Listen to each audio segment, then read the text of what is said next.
ಅಮ್ಮವರು bag ಇಲ್ಲೇ ಇಟ್ಟಿದ್ರಲ್ಲ, ಎಲ್ಲಿ ಹೋಯ್ತು?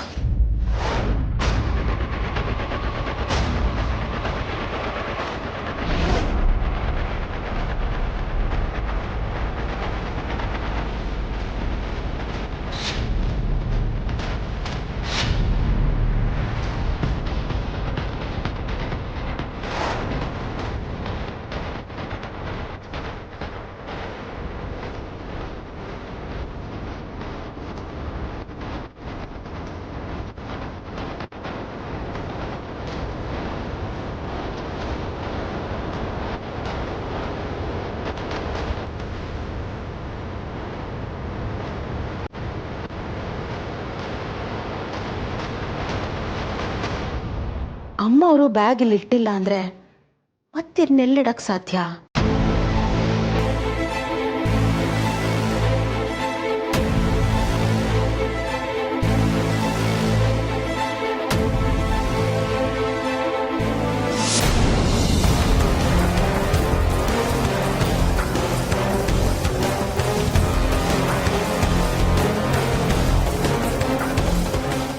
ಒಂದು ಬ್ಯಾಗ್ ತರೋಕೆ ಇಷ್ಟೊತ್ತು ಬೇಕಾ?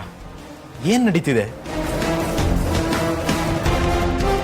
ಚಿಕ್ಕಪ್ಪ, ಈ ಅಡ್ಡಿಗಳು ನಮಗೆ ಗೊತ್ತಿಲ್ಲದೇನೆ ಆಗ್ತಿದಾವೋ ಇಲ್ಲ ಈ ಅಡ್ಡಿ ಆಗ್ಬೇಕು ಅಂತಾನೆ ಘಟನೆಗಳು ನಡೀತಾ ಇದೆಯೋ? ಏನೋಮ್ಮ, ಏನ್ ನಡೀತಿದ್ಯೋ ಏನೋ ನನಗೊಂದು ಅರ್ಥ ಆಗ್ತಿಲ್ಲ. ಮಾತಂಗಿ ಟೈಮ್ ಆಯ್ತು, ಬೇಗ ಬಾ.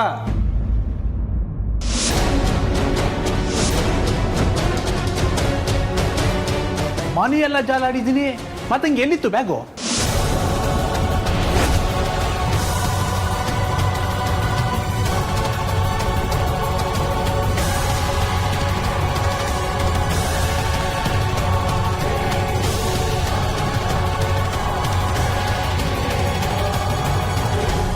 ನಿಮ್ಮ ಕಣ್ಣು ಎದುರುಗಡೆ ಇದ್ರೇನೆ ಕಾಣಲ್ಲ, ಸರಿಯಾಗಿ ಹುಡುಕಿದ್ರೋ ಇಲ್ವೋ?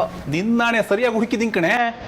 ಬಿಡಿ ಅಣ್ಣ, ಎಲ್ಲಿತ್ತು ಅನ್ನೋದು ಮುಖ್ಯ ಅಲ್ಲ, ಸಿಕ್ತಲ್ಲ, ನಿಮ್ಗೆ ಹೊತ್ತಾಗತ್ತೆ, ಹೊರಡಿ. ಅಶೋಕ, ಸರಿಯಾಗಿ ಒಂದ್ಸತಿ ಎಲ್ಲ ಸಾಮಾನು ಇದೆ ಚೆಕ್ ಮಾಡ್ಕೊಂಬಿಡು. ಅರ್ಧ ದಾರಿಗೆ ಹೋದ್ಮೇಲೆ ಅದಿಲ್ಲ ಇದಿಲ್ಲ ಅಂದ್ರೆ ತುಂಬಾ ಕಷ್ಟ ಆಗುತ್ತೆ. ಈ ಬ್ಯಾಗ್ ನಿಂಗೆಲ್ಲಿ ಸಿಕ್ತು? ನಾನು ಎಲ್ಲಿಟ್ಟಿದ್ದೆ ಅಂತ ನಿನಗೆ ಗೊತ್ತಾಯ್ತು?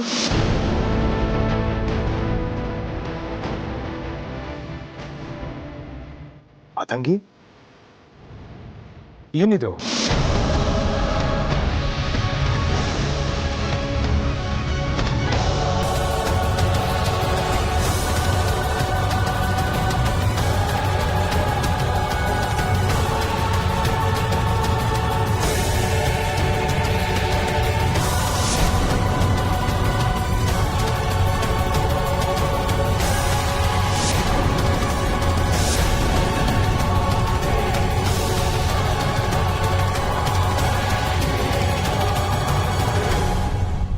ಮಾತಂಗಿ, ಏನಿದು? ಬೂದಿ ಇರೋ ಬ್ಯಾಗ್ನ ತಂದಿದ್ಯಾ? ಪೂಜೆ ಸಾಮಾನಲ್ಲಿ? ಇಲ್ಲ ಅಕ್ಕ, ನಾನು ತಗೊಂಡು ಬರ್ಬೇಕಾದ್ರೆ ಇದರಲ್ಲಿ ನಿಜವಾಗ್ಲೂ ಪೂಜೆ ಸಾಮಾನಿತ್ತು. ತರ್ಬೇಕಾದ್ರೆ ಪೂಜೆ ಸಾಮಾನಿತ್ತು, ಇವಾಗ ಬೂದಿ ಆಗಿದೆ ಅಂದ್ರೆ ಏನರ್ಥ? ಏನ್ ತಮಾಷೆ ಮಾಡ್ತಿದ್ಯಾ? ಸತ್ಯವಾಗ್ಲೂ ಹೇಳ್ತಾ ಇದ್ದೀನಿ ಅಣ್ಣ, ಇದ್ರಲ್ಲಿ ತರಬೇಕಾದ್ರೆ ಪೂಜೆ ಸಾಮಾನೇ ಇತ್ತು. ಅಯ್ಯೋ ಇಲ್ಲ ಅಣ್ಣ, ನಾನು ಸುಳ್ಳು ಹೇಳ್ತಾ ಇಲ್ಲ, ಇದರಲ್ಲಿ ಪೂಜೆ ಸಾಮಾನೇ ಇತ್ತು. ಅಯ್ಯೋ, ಹಾಗಾದ್ರೆ ದೆವ್ವಕ್ಕಿವ ಬಂದು ಪೂಜಾ ವಸ್ತುಗಳನ್ನ ಸುಟ್ಟು ಪೂಜೆ ಮಾಡ್ಬಿಡ್ತಾ ಹೇಗೆ? ಮನೇಲಿ ಸಮಸ್ಯೆ ಇದೆ ಅಂತ ಗುರುಗಳನ್ನ ಭೇಟಿ ಮಾಡಕ್ ಹೊರಟಾಗ್ಲೇ 10 ಅಡ್ಡಿ ಆತಂಕಗಳು ಎದುರಾಗಿದ್ವು. ಈಗ ಸುಮ್ಮನೆ ಇರುತ್ತಾ? ಇದೆಲ್ಲ ನೆಗೆಟಿವ್ ಎನರ್ಜಿ ಪ್ರಭಾವನೆ. ನಾವಿನ್ನ ಟೈಮ್ ವೇಸ್ಟ್ ಮಾಡೋದು ಬೇಕಾಗಿಲ್ಲ. ಬನ್ನಿ, ಹೋಗ್ತಾ ದಾರಿಲೆಲ್ಲಾದ್ರೂ ಸಾಮಾನು ತಗೊಂಡು ಹೋಗೋಣ. ಬನ್ನಿ ಬನ್ನಿ. ಸರಿ ನಡೀರಿ, ಕೂತ್ಕೊಳ್ಳಿ. ಅಶೋಕ, ನಾನೇ ಡ್ರೈವ್ ಮಾಡ್ತಿದ್ನಲ್ಲ. ಪರವಾಗಿಲ್ಲ, ನಾನು ಡ್ರೈವ್ ಮಾಡ್ತೀನಿ, ಕೂತ್ಕೊಳ್ಳಿ. ಆರ್ತಿ ಬಾ.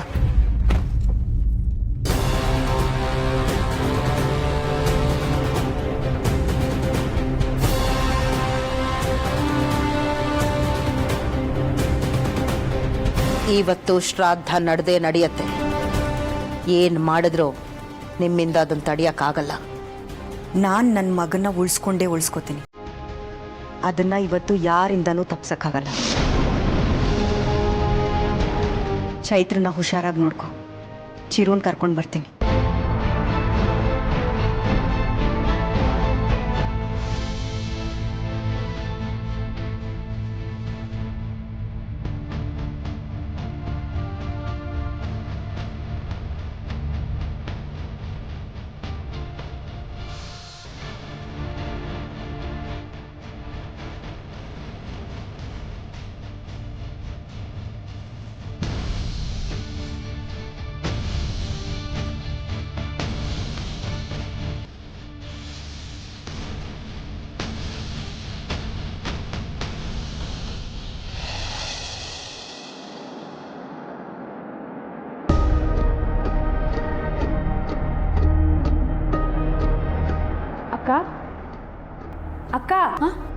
ವೇದ? ಏನಾಯ್ತು? ಯಾಕೆ ಹೀಗೆ ಗಾಬ್ರಿಲ್ ಕೂತಿದ್ಯಾ? ಏನಿಲ್ಲ ಕಣೆ, ಆ ಪೂಜಾ ವಸ್ತುಗಳಿದ್ದ ಬ್ಯಾಗಲ್ಲಿ ಆ ಬೂದಿ ಹೇಗೆ ಬಂತು ಅಂತ ಯೋಚನೆ ಮಾಡ್ತಿದ್ದೆ. ಹೇಗೆ ಬಂತು ಅಂದರೆ ಏನು ಹೇಳೋದು? ಅದರಲ್ಲಿ ಬೂದಿ ಇತ್ತು ಅಷ್ಟೇ. ಇಲ್ಲಮ್ಮ, ಅದರಲ್ಲಿದ್ದಿದ್ದು ಅದಕ್ಕೆ ಬೇಕಾಗಿರೋ ಸಾಮಾನುಗಳೇ. ಆದರೆ ಅದನ್ನು ಬೂದಿ ಮಾಡಿದ್ದು ನಮ್ಮ ಚಿರು ಆತ್ಮ. ಅಪ್ಪ ಏನು ಮಾತಾಡ್ತಾ ಇದ್ದೀರಾ? ಇದು ಒಳ್ಳೆ ಜೋಕ್ ಥರ ಕೇಳಿಸ್ತಾ ಇಲ್ವಾ? ಯಾವುದೇ ವಿಷಯ ಸರಿಯಾಗಿ ಅರ್ಥ ಆಗದೆ ಇದ್ದಾಗ ಅದು ಜೋಕ್ ಥರನೇ ಕೇಳಿಸುತ್ತಮ್ಮ. ಆ ವಿಷಯ ಅರ್ಥ ಆಗಿ ಅದರ ಆಳಕ್ಕೆ ಕೇಳಿದಾಗ ಅದರ ಗಂಭೀರತೆ ನಮ್ಗೆ ಅರ್ಥ ಆಗುತ್ತೆ. ಅಪ್ಪ ಪ್ಲೀಸ್, ಅವತ್ತು ಆಶ್ರಮಕ್ಕೆ ಹೋಗಬೇಕಾದ್ರೆ ಕೆಲವು ಇನ್ಸಿಡೆಂಟ್ ನಡೀತು. ಅದು ಯಾವುದು ನಂಬಕ್ಕಾಗದಿರೋದು ಒಪ್ತೀನಿ. ಆದರೆ ವಸ್ತುಗಳೆಲ್ಲ ಬೂದಿ ಆಯಿತು ಅಂದರೆ ಹೇಗಪ್ಪ ನಂಬೋದು? ಹಾಗಾದರೆ ಮಾತಂಗಿ ಸುಳ್ಳು ಹೇಳ್ತಾಳೆ ಅಂತೀಯಾ? ಅಕ್ಕ, ಮಾತಂಗಿಗೆ ದೇವರು, ದಿಂಡ್ರು, ದೆವ್ವ, ಭೂತ, ಪಿಶಾಚಿ ಇದರಲ್ಲೆಲ್ಲ ತುಂಬ ನಂಬಿಕೆ ಇದೆ. ಇವತ್ತು ಕಾರ್ಯಕ್ಕೆ ಹೋಗ್ತಾ ಇರೋದು ಅವಳ ತಲೆ ತುಂಬ ತುಂಬಿಕೊಂಡಿದೆ. ಅದರಲ್ಲೂ ಪೂಜೆ ವಸ್ತುಗಳಿಟ್ಟಿರೋ ಬ್ಯಾಗ್ ಕಾಣಿಸ್ಲಿಲ್ಲ ಅನ್ನೋದು ಅವಳ ಭಯನ ಹೆಚ್ಚು ಮಾಡಿದೆ. ಆ ಭಯದಲ್ಲೇ ಅವಳು ಯಾವುದೋ ಬೂದಿ ತುಂಬಿರೋ ಬ್ಯಾಗ್ನ ಎತ್ಕೊಂಡ್ಬಂದಿದ್ದಾಳೆ. ಅದರಲ್ಲೇ ಪೂಜೆ ವಸ್ತುಗಳಿತ್ತು ಅಂತ ಇಮ್ಯಾಜಿನ್ ಮಾಡ್ಕೊಂಡಿದ್ದಾಳೆ. ವೇದ, ಈಗ ನೀನು ಹೇಳ್ತಿರೋದು ಕಥೆ, ಇಮ್ಯಾಜಿನೇಷನ್. ರಿಯಾಲಿಟಿ ಬಂದು ಚಿರು ಆತ್ಮ. ಚಿರು ಆತ್ಮನೇ ನಮ್ಮನ್ನು ತಡಿತಿರೋದು. ಅದು ನಮ್ಮ ಜೊತೆಲೇ ಇದ್ಕೊಂಡು ನಮಗೆ ಸಂಕಟ ಕೊಡಬೇಕು ಅಂತ ಡಿಸೈಡ್ ಮಾಡಾಗಿದೆ. ಚಿಕ್ಕಪ್ಪ,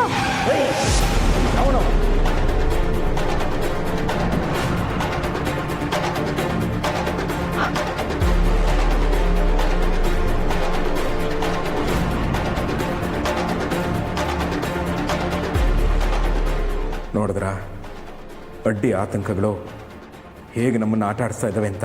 ಅಪ್ಪ, ನೀವು ನಮ್ಮಿಬ್ಬರ ಜೊತೆ ಮಾತಾಡ್ತಾ ಇದ್ರಿ, ಎದುರುಗಡೆ ಬರ್ತಾ ಇದ್ದಿದ್ದ ಬೈಕ್ನ ನೋಡಲಿಲ್ಲ. ಇದು ಚಿರು ಆತ್ಮದ ಕೆಲಸ ಅಂತ ಹೇಳ್ತೀರಾ? ಚಿಕ್ಕಪ್ಪ, ನನಗೆ ಯಾಕೋ ತುಂಬ ಭಯ ಆಗ್ತಿದೆ. ಒಂದು 5 ನಿಮಿಷ ಇಲ್ಲೇ ಇದ್ಬಿಟ್ಟು ಆಮೇಲೆ ಹೋಗೋಣವಾ? ಬೇಡ ಭವಾನಿ, ಈಗಾಗಲೇ ಲೇಟ್ ಆಗಿದೆ. ಇನ್ನೂ ತಡ ಆಗೋದು ಬೇಡ. ನಾನು ಓಡಿಸ್ತೀನಿ, ನೀವು ನನ್ನನ್ನು ಮಾತಾಡಿಸ್ಬೇಡಿ, ಆಯಿತಾ?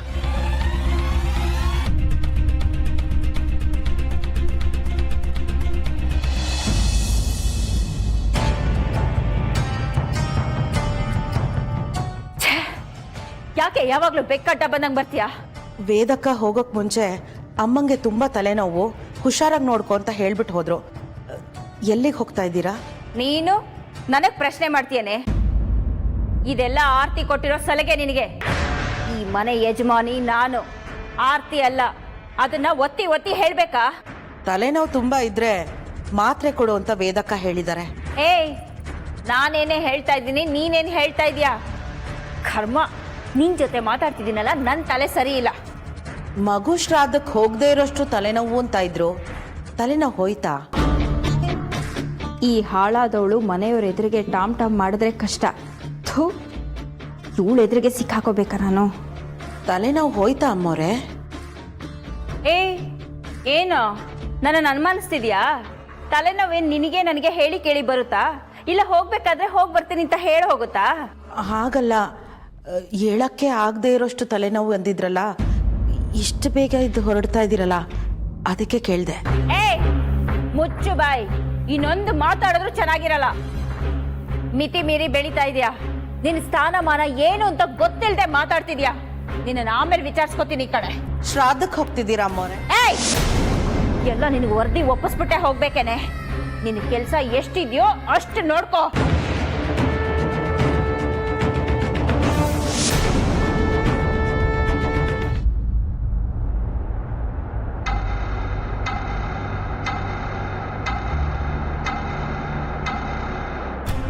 ಆಂಜನೇಯ, ವೀರಾಂಜನೇಯ, ಹನುಮಂತರಾಯ, ಮಾರುತಿರಾಯ. ಆರ್ತಿ, ಆರ್ತಿ, ಏನು ಯೋಚನೆ ಮಾಡ್ತಿದ್ಯಾ? ಚಿರು ಸತ್ತಿದ್ದು ನನ್ನಿಂದಾನೇ ಅಲ್ವಾ? ಆರ್ತಿ, ಈಗ ಯಾಕೆ ಆ ಮಾತಿಲ್ಲ? ಅದು ಮುಗ್ದೋಗಿರೋ ಅಧ್ಯಾಯ. ಇಲ್ಲ ರೀ, ನನ್ನ ಜೀವನದಲ್ಲಿ ಆ ಅಧ್ಯಾಯನ ಮರೆಯೋದಕ್ಕೆ ಆಗಲ್ಲ. ಅವತ್ತೆಲ್ಲರೂ ಹೇಳಿದಾಗ ನಾನು ಕಾರ್ ಡ್ರೈವ್ ಮಾಡ್ಕೊಂಡು ಹೋಗ್ಬಾರ್ದಾಗಿತ್ತು. ನಾನೇ ಹಠ ಮಾಡಿ ತಪ್ಪು ಮಾಡಿಬಿಟ್ಟೆ.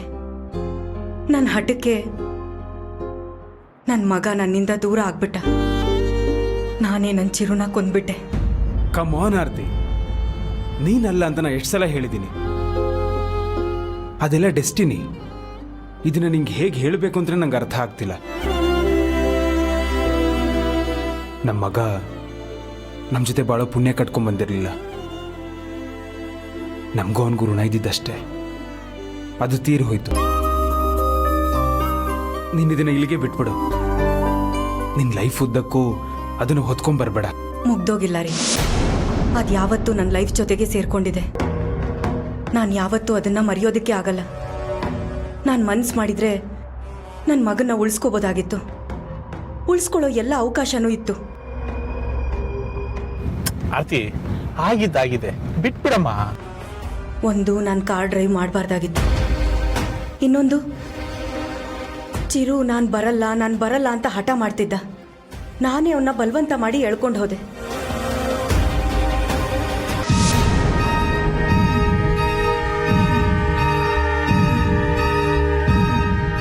ಅಷ್ಟೆಲ್ಲ ಆದ್ಮೇಲೂ ಆ ದೇವ್ರು ನನಗೆ ಇನ್ನೊಂದು ಅವಕಾಶ ಕೊಟ್ಟ. ಆಕ್ಸಿಡೆಂಟ್ ಆಗಿ ಕಾರ್ ನದಿಯಲ್ಲಿ ಬಿದ್ಮೇಲೆ ನನ್ನ ಮಗ ನನ್ನ ಕೈಯಲ್ಲೇ ಇದ್ದ. ನಾನು ಅವನ್ನ ಉಳಿಸ್ಕೊಳ್ಳೋದಕ್ಕೆ ಶಕ್ತಿ ಮೀರಿ ಪ್ರಯತ್ನ ಪಡಬೇಕಾಗಿತ್ತು.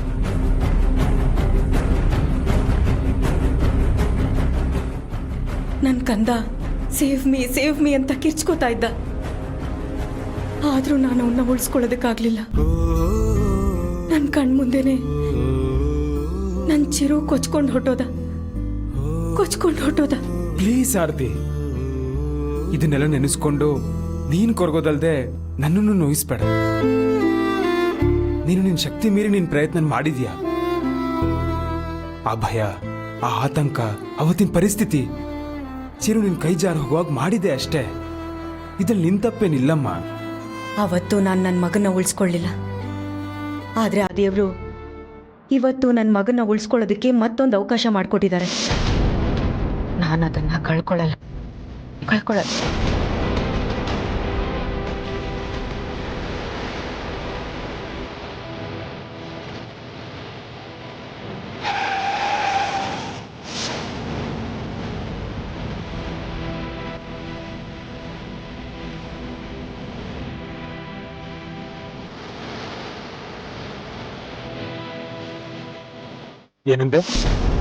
ಏನಂದೆ ನೀನು? ನಾನೇನಂದೆ? ಚಿರುನ ಉಳಿಸ್ಕೊಳ್ಳೋದಕ್ಕೆ ಆ ದೇವ್ರು ಇನ್ನೊಂದು ಅವಕಾಶ ಕೊಟ್ಟಿದ್ದಾನೆ ಅಂತ ಹೇಳಿದೆ. ಸತ್ತೋಗಿರೋ ನಮ್ಮ ಚಿರುನ ಉಳಿಸ್ಕೊಳ್ಳೋದ? ಅದೇಗ್ ಸಾಧ್ಯ? ಆರ್ತಿ, ಏನ್ ಮಾತಾಡ್ತಿದ್ಯಾ ನೀನು? ನಾವು ಹೋಗ್ತಿರೋದು ನಮ್ಮ ಮಗನ ಶ್ರಾದ್ದನ ಮಾಡಿ ಮುಗಿಸಿ ಅವನ ಆತ್ಮಕ್ಕೆ ಶಾಂತಿ ಕೊಡ್ಸಕ್ಕೆ. ಅವನನ್ನು ಕಾಪಾಡ್ಕೊಳ್ಳೋದು ಅಂತಂದ್ರೆ ಏನರ್ಥ? ಅದು ಹಾಗಲ್ಲ ಅಶೋಕ್. ಕಾಲ ಮತ್ತೆ ಹಿಂದಕ್ಕೆ ಹೋಗಿ ನನ್ನ ಮಗನ್ನ ಕಾಪಾಡ್ಕೊಳ್ಳುವಂಥ ಪರಿಸ್ಥಿತಿ ಬಂದರೆ ಆಗ ನಾನು ಅವನ್ನ ಖಂಡಿತ ಬಿಟ್ಕೊಡಲ್ಲ. ಉಳಿಸ್ಕೋತೀನಿ. ಆ ಥರ ನನ್ಗೆ ಇನ್ನೊಂದು ಅವಕಾಶ ಆ ದೇವ್ರು ಒದಗಿಸ್ಲಿ ಅಂತ.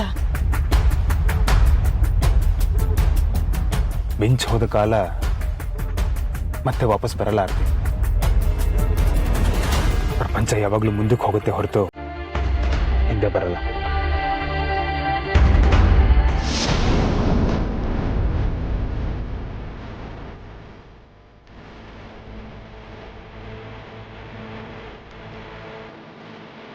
ಓ ನೋ, ಏನಾಯ್ತು ಅಶೋಕ್?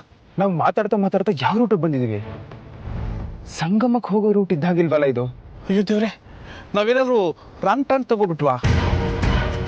ಭಗವಂತ, ನನ್ನ ಮಗನ್ನ ಉಳಿಸ್ಕೊಳ್ಳೋದಕ್ಕೆ ನೀನೇ ದಾರಿ ಮಾಡ್ಕೊಡ್ತಿದ್ಯಾ. ಗುರುಗಳು ಹೇಳಿದ ಸಮಯಕ್ಕೆ ಶ್ರಾದ್ದ ಆಗದೆ ನನ್ನ ಮಗ ಉಳ್ಕೊಂಡ್ರೆ ನಂಗಷ್ಟೇ ಸಾಕು. ವಾಪಸ್ ಹೋಗೋಣವಾ? ನಾವು ರಾಂಗ್ ರೂಟಿಗೆ ಬಂದಿದ್ದೀವೋ ಸರಿಯಾದ ರೂಟಿಗೆ ಬಂದಿದ್ದೀವೋ ಅಂತಾನೆ ಗೊತ್ತಾಗ್ತಿಲ್ವಲ್ಲ ಬಾಬಾ.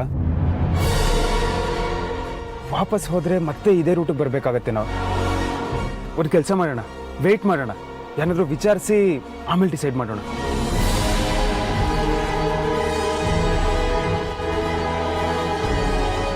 ಚೈತ್ರ ಚೈತ್ರ ಪುಟ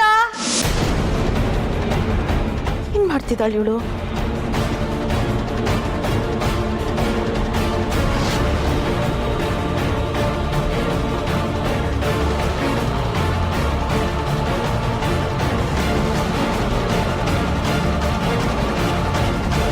ಚೈತ್ರ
ವೇದ, ನನಗೆ ಯಾಕೋ ಈ ಶ್ರಾದ್ದ ಆಗೋವರೆಗೂ ಸಮಾಧಾನನೇ ಇಲ್ಲ ಕಣೆ. ಅಕ್ಕ ಆಗುತ್ತೆ, ಎಲ್ಲ ಸರಿಯಾಗಿ ಆಗುತ್ತೆ.